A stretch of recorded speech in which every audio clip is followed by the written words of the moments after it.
ಎಲ್ಲರಿಗೂ ನಮಸ್ತೆ. ನಾನು ನಿಮ್ಮ ಯುವಿನ್ ಮಾತಾಡ್ತಾ ಇರೋದು. ನಾಳೆ ನಡೀತಿರೋ IPL ಮ್ಯಾಚ್ ಬಗ್ಗೆ ಮಾತಾಡೋಕ್ಕೆ ಬಂದೀನಿ. ಇದೇ ಥರ ಇನ್ನು ಮುಂದೆ IPL ಮ್ಯಾಚ್ ಬಗ್ಗೆ ಮಾತಾಡ್ತೀನಿ ಕೂಡ. ನಾಳೆ ನಡೀತಿರೋ ಮ್ಯಾಚು RCB ವರ್ಸಸ್ GT. ಅದು ನಮ್ಮ ಚಿನ್ನಸ್ವಾಮಿ ಸ್ಟೇಡಿಯಮಲ್ಲಿ ನಡೀತಾ ಇದೆ. ಇದುವರೆಗೂ ಚಿನ್ನಸ್ವಾಮಿ ಸ್ಟೇಡಿಯಮಲ್ಲಿ RCB GT ವಿರುದ್ಧ 3 ಮ್ಯಾಚು ಗೆದ್ದಿದೆ. GT RCB ವಿರುದ್ಧ 2 ಮ್ಯಾಚು ಗೆದ್ದಿದೆ. ಇನ್ನು ಪಾಯಿಂಟ್ ಟೇಬಲ್ ಕಡೆ ಬಂದರೆ RCB ಫಸ್ಟ್ ಪ್ಲೇಸಲ್ಲಿದ್ದರೆ GT ಅವರು 4th ಪ್ಲೇಸಲ್ಲಿ ಇದ್ದಾರೆ. ಅದರಲ್ಲಿ RCB 2 ಮ್ಯಾಚಲ್ಲಿ 2 ಮ್ಯಾಚ್ ವಿನ್ ಆಗಿದ್ದಾರೆ. GT 2 ಮ್ಯಾಚಲ್ಲಿ 1 ಮ್ಯಾಚ್ ವಿನ್ ಆಗಿದ್ದಾರೆ, 1 ಮ್ಯಾಚ್ ಸೋತಿದ್ದಾರೆ. ಇನ್ನು ನಾಳೆ ಮ್ಯಾಚ್ ಬಗ್ಗೆ ತುಂಬ ಕುತೂಹಲ ಇದೆ. ನಮ್ಮ ಹೊಸ ಕ್ಯಾಪ್ಟನ್ ರಜತ್ ಪಾಟೀದಾರ್ ಸಕ್ಸಸ್ ಆಗಿದ್ದಾರೆ 2 ಮ್ಯಾಚಲ್ಲೂ ಕೂಡ. ಆ ಕಡೆ ಬಂದರೆ ಶುಭ್ಮನ್ ಗಿಲ್ ಅವರು ಕ್ಯಾಪ್ಟನ್ನು. ಇನ್ನು ಬ್ಯಾಟಿಂಗ್ ಕಡೆ ಬಂದರೆ ವಿರಾಟ್ ಕೊಹ್ಲಿ ಮತ್ತು ಫಿಲ್ ಸಾಲ್ಟು ಇದ್ದಾರೆ. ಫಿಲ್ ಸಾಲ್ಟು ಎಂಥ ಹಿಟ್ಟರ್ ಅಂತ ನಿಮಗೆ ಗೊತ್ತು. ವಿರಾಟ್ ಕೊಹ್ಲಿನೂ ಎಂಥ ಬ್ಯಾಟ್ಸ್ಮನ್ ಅನ್ನೋದು ನಿಮಗೆ ಗೊತ್ತು. ಪವರ್ ಪ್ಲೇಲಿ ತುಂಬ ಚೆನ್ನಾಗಿ ಆಡ್ಕೊಂಡು ಹೋಗ್ತಾ ಇದ್ದಾರೆ.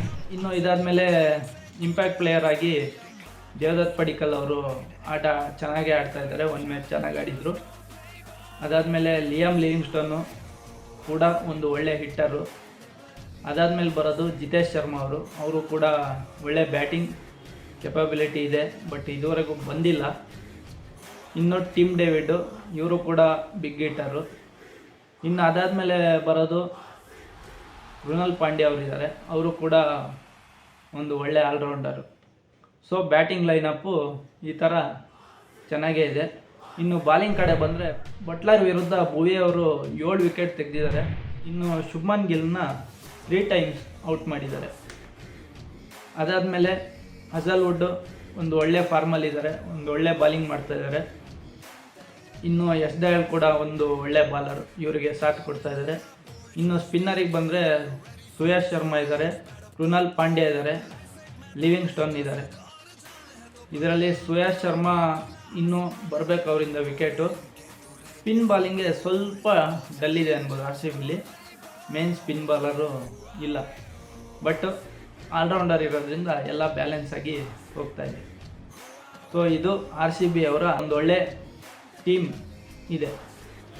ಇನ್ನು GT ಕಡೆ ಬಂದರೆ GTಲಿ ಶುಭ್ಮನ್ ಗಿಲ್ ಮತ್ತು ಬಟ್ಲರ್ ಇದ್ದಾರೆ. ಇವರಿಬ್ಬರನ್ನ ಟಾರ್ಗೆಟ್ ಮಾಡಲೇಬೇಕಾಗತ್ತೆ. ಬಟ್ಲರು ಯಾವ ಥರ ಬ್ಯಾಟ್ಸ್ಮನ್ ಅನ್ನೋದು ಗೊತ್ತು, ಇವ್ರನ್ನ ಮೇನ್ ಟಾರ್ಗೆಟ್ ಮಾಡಬೇಕು. ಅದಾದಮೇಲೆ ಶುಭ್ಮನ್ ಗಿಲ್ ಚಿನ್ನಸ್ವಾಮಿ ಸ್ಟೇಡಿಯಮಲ್ಲಿ ಯಾವ ಥರ ಆಡಿ ಅವ್ರ ಮ್ಯಾಚ್ನ ವಿನ್ ಮಾಡಿಸಿದ್ರು ಅನ್ನೋದು ನಿಮ್ಮೆಲ್ಲರಿಗೂ ಗೊತ್ತಿದೆ. ಇವ್ರನ್ನೂ ಕೂಡ ಆದಷ್ಟು ಬೇಗ ಪೆವಿಲಿಯನ್ಗೆ ಕಳಿಸ್ಬೇಕು. ಇದಾದಮೇಲೆ ಸಾಯಿ ಸುದರ್ಶನ್ ಅವರು ಕೂಡ ಡೇಂಜರಸ್ ಬ್ಯಾಟ್ಸ್ಮನ್ನು. ಇವ್ರನ್ನೂ ಕೂಡ ಕೇವಲವಾಗಿ ತಗೊಳ್ಳಂಗಿಲ್ಲ, ಇವ್ರನ್ನೂ ಕೂಡ ಆದಷ್ಟು ಬೇಗ ಔಟ್ ಮಾಡಬೇಕು. ಅದಾದಮೇಲೆ ರಾಹುಲ್ ತಿವಾಟಿಯಾ ಇದ್ದಾರೆ, ರಶೀದ್ ಖಾನ್ ಕೂಡ ಇದ್ದಾರೆ. ಸೊ ಮೇನ್ ಬ್ಯಾಟ್ಸ್ಮನ್ನ ಔಟ್ ಮಾಡಿದ್ರೆ ಈಸಿಯಾಗಿ ಹೋಗುತ್ತೆ. ಇನ್ನು ಬಾಲಿಂಗ್ ವಿಷಯಕ್ಕೆ ಬಂದರೆ ಕಗಿಸೋ ರಬಾಡ ಇದ್ದಾರೆ, ಪ್ರಸಿದ್ಧ ಕೃಷ್ಣ ಇದ್ದಾರೆ, ಕನ್ನಡಿಗ ಪ್ರಸಿದ್ಧ ಕೃಷ್ಣ ಕೂಡ ಒಂದು ಒಳ್ಳೆ ಫಾರ್ಮಲ್ಲಿದ್ದಾರೆ.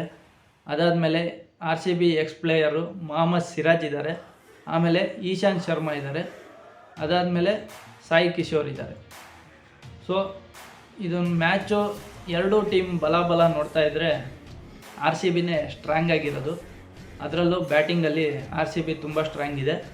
ಬಾಲಿಂಗ್ ಕಡೆ ಬಂದರೆ GT ಸ್ವಲ್ಪ ಸ್ಟ್ರಾಂಗ್ ಇದೆ. ಆದರೆ RCBಲೂ ಬಾಲಿಂಗ್ ಕೂಡ ಚೆನ್ನಾಗೇ ಇದೆ. ಸೊ ಇದು ನಾಳಿನ ರಿವ್ಯೂ. ಈ ನಾಳೆ ನಡೆಯುವ ಮ್ಯಾಚಲ್ಲಿ RCB ಖಂಡಿತ ವಿನ್ ಆಗುತ್ತೆ ಅನ್ನೋ ಭರವಸೆ ಇದೆ. ನಿಮಗೂ ಕೂಡ ಇದ್ದೇ ಇರುತ್ತೆ. ನಾಳೆ ಯಾವ ಪ್ಲೇಯರ್ ಕ್ಲಿಕ್ ಆಗ್ಬೋದು, ಯಾವ ಪ್ಲೇಯರ್ ಚೆನ್ನಾಗಿ ಆಡ್ಬೋದು ಅನ್ನೋದನ್ನು ದಯವಿಟ್ಟು ಕಮೆಂಟ್ ಬಾಕ್ಸಲ್ಲಿ ಕಮೆಂಟ್ ಮಾಡಿ. ಹಾಗೆ RCB ಎಷ್ಟು ಸ್ಕೋರ್ ಹೊಡಿಬೋದು ಅಕಸ್ಮಾತ್ ಟಾಸ್ ವಿನ್ ಆದರೆ, ಅಥವಾ GT ಟಾಸ್ ವಿನ್ ಆದರೆ GT ಎಷ್ಟು ಸ್ಕೋರ್ ಹೊಡಿಬೋದು ಅನ್ನೋದನ್ನು ಕೂಡ ಕಮೆಂಟ್ ಬಾಕ್ಸಲ್ಲಿ ಕಮೆಂಟ್ ಮಾಡಿ. ಇದೇ ಥರ ಸಪೋರ್ಟ್ ಮಾಡ್ತಾಯಿರಿ. ಧನ್ಯವಾದಗಳು.